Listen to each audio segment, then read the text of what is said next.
Power rangers the era of 2000।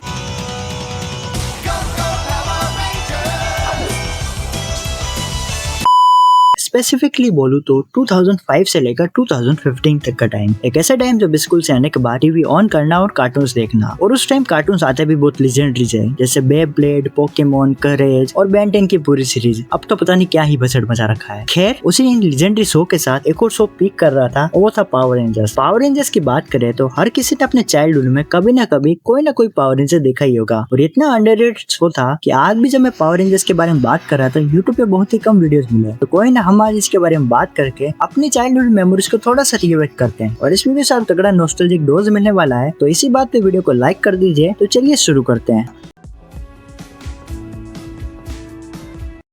तो power rangers की शुरुआत 1993 में अमेरिका में हुई थी। उसे टीवी प्रोड्यूसर हैम 7 ने बनाया था और इसकी इंस्पिरेशन जापान की long running super hero franchise super सेंटाई से लिया था। और ये शो 1993 से लेकर 1995 तक एयर हुआ था। स्टोरी की बात करें तो इसकी शुरुआत होती है एक विच से, जिसका नाम रिटा रिपल का होता है और जिसे स्पेस प्रिजन में कैप्चर करके रखा था। और वो वहाँ से एस्केप कर जाती है। वो अर्थ को कॉन्कर करने का प्लान बनाती है और उसे रोकने के लिए फिर एलियन जॉर्डन और उसकी रोबोटिक असिस्टेंट अल्फा 5 टीनेजर्स को चूज करते हैं अर्थ को प्रोटेक्ट करने के लिए। और उन्हें पावर मोवर्स नाम के डिवाइस देते हैं, जिनसे वो ट्रांसफॉर्म होकर अर्थ को प्रोटेक्ट कर सके। अब पावर मोवर्स क्या है? ये एक तरह का डिवाइस है जिसमें यूनिवर्स की एनर्जी चैनल होती है, जिनसे इन्हें पावर्स मिलती है। ये पावर्स चैनल होती है मॉर्फिन ग्रिड से। ये एक वास्ट यूनिवर्सल फील्ड है जो बिग बैंग के समय बना था, और इनको पावर मोवर्स चैनल करते हैं। और स्पेशल वर्ड जैसे मॉर्फिन टाइम बोलने पर ये एक्टिवेट हो जाते हैं। और ये वर्ड इतना फेमस बना था कि पूरी सीरीज का मेन हाईलाइट भी बना था। तो इसमें मेन 5 रेंजर्स देखने को मिलते हैं। Jason Lee Scott as a red ranger, Billy Cranston as a blue ranger, Trini Kwan as a yellow ranger और Kimberly Hart as a pink ranger. और सबसे आइकॉनिक टॉम ओलिवर का ग्रीन रेंजर, जो बाद में व्हाइट रेंजर भी बनता है। अब इसका मेन विलन रिटा रिपल का होती है, जिससे सीरीज के एंड में हरा भी देते हैं। इस सीरीज का सबसे बड़ा ट्विस्ट या कहे सबसे आइकॉनिक आर्क ग्रीन रेंजर का होता है, जहाँ वो सीरीज के फर्स्ट में एक एंटी हीरो की तरह काम करता है और रिटा रिपल का के कंट्रोल में होता है, जिसे बाद में बाकी के रेंजर्स उसके कंट्रोल से निकाल देते हैं। और ये सीरीज पावर रेंजर की सबसे पॉपुलर सीरीज हुई थी और इसी की सक्सेस की वजह से हमें और भी शो देखने को मिले थे। अब इसके बाद हम बात करते हैं पावर रेंजर डायनो थंडर के बारे में। पावर रेंजर माइटी मॉर्फिन के बाद जियो और निंजा स्टॉर्म भी आए थे, पर वो इतना कुछ खास नहीं थे।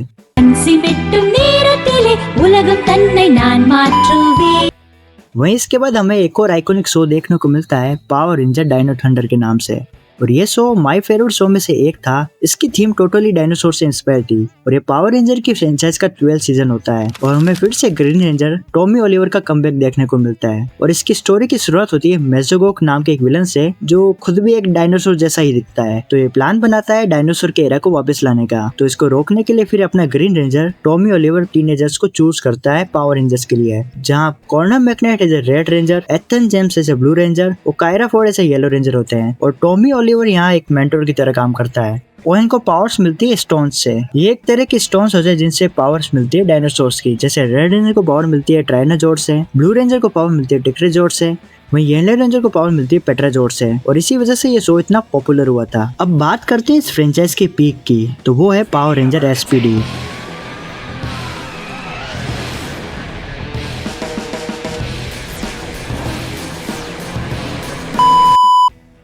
और इसी शो ने इस फ्रेंचाइज को अपने पीक पे लेके गया था। इसकी कहानी सेट है 2025 में, जहाँ ह्यूमंस और एलियन एक साथ रह रहे होंगे। हाँ, काफी हद तक तो सही है।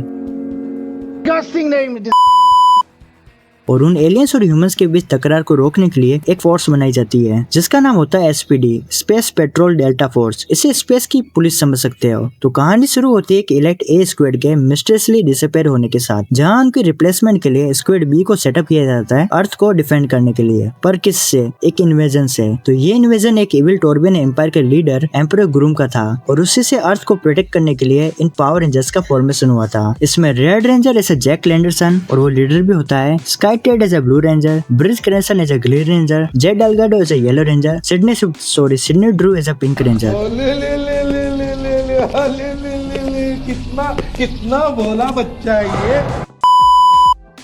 इंटरेस्टिंगली जैक और जेड स्टार्टिंग में चोर होते हैं, जिन्हें बाद में एसपीडी में रिक्रूट कर लिया जाता है। इनका लीडर डॉगी क्रूगर एसपीडी का कमांडर होता है, जो बाद में शैडो रेंजर भी बन जाता है। और कहानी के एंड में हमें पता चलता है जो मिसिंग स्क्वाड ए थी वो एक्चुअली उन्होंने बिट्रे कर लिया था और ग्रूम के साथ ज्वाइन कर लिया था। और फाइनल फाइट में तगड़ा एक्शन देखने को मिलता है और इसी के साथ ग्रूम को हरा देते हैं।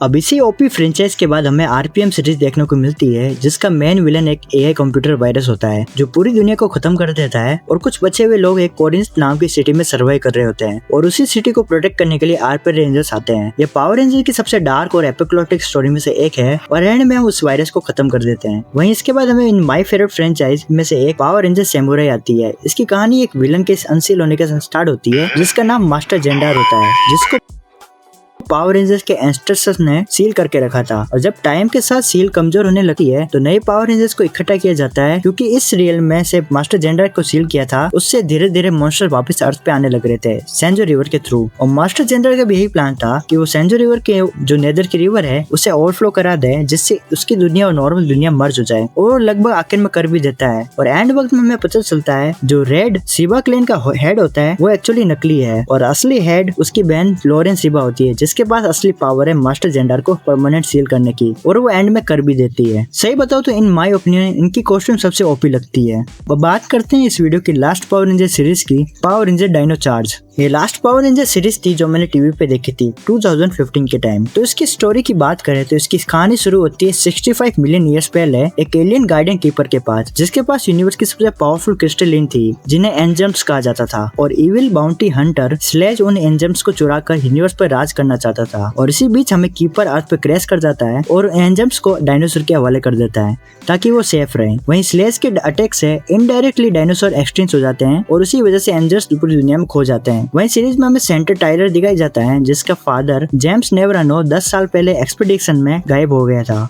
वहीं टाइलर पूरे सीजन उन्हीं को ढूंढने की कोशिश करता है और ये स्टोरी लाइन पूरी शो में चलती रहती है और लेटर पे ऑफ भी मिलता है। और फाइनल आर्क में ओरिजिनल विलन स्लेज वापस आ जाता है। फाइनल बैटल में पावर रेंजर्स डार्क एंजम्स को डिस्ट्रॉय करने की कोशिश करते हैं, पर वो एक डिजास्टर हो जाता है और डार्क एंजम की एनर्जी से एक जाइगेंटिक ब्लैक होल क्रिएट हो जाता है और अर्थ डिस्ट्रॉय हो जाती है। पूरा प्लेनेट ब्लैक होल में चला जाता है और पावर रेंजर्स हिस्ट्री के सबसे शॉकिंग मोमेंट से एक है। वहीं कीपर एक रिस्की प्लान बनाता है जहाँ सब एंजम्स की पावर का यूज करके वो पावर रेंजर्स को टाइम ट्रेवल करवाता है, वहीं ठीक एग्जैक्ट 65 मिलियन ईयर्स पहले, जहाँ सभी से ये शुरुआत हुआ था। और पास्ट में पावर रेंजर्स स्लेज और उसकी आर्मी से फाइनल फाइट करते हैं और इस बार स्लेज डिफीट होता है और उसकी एस्ट्रॉइड अटैक फेल हो जाती है और डायनासोर कभी एक्सटेंस होते ही नहीं है और पावर रेंजर की हिस्ट्री को रीराइट कर देते हैं। जहाँ डायनासोर के फॉसिल में मिले थे वहाँ एक डायनासोर पार्क बन चुका था। वही थी पावर रेंजर की सबसे आइकॉनिक स्टोरी में से एक। तो आज के लिए इतना ही। वीडियो अच्छी लगे तो वीडियो को लाइक कीजिए, चैनल को सब्सक्राइब कीजिए। मिलते हैं ऐसी और वीडियो में, तब तक के लिए टेक केयर एंड बाय।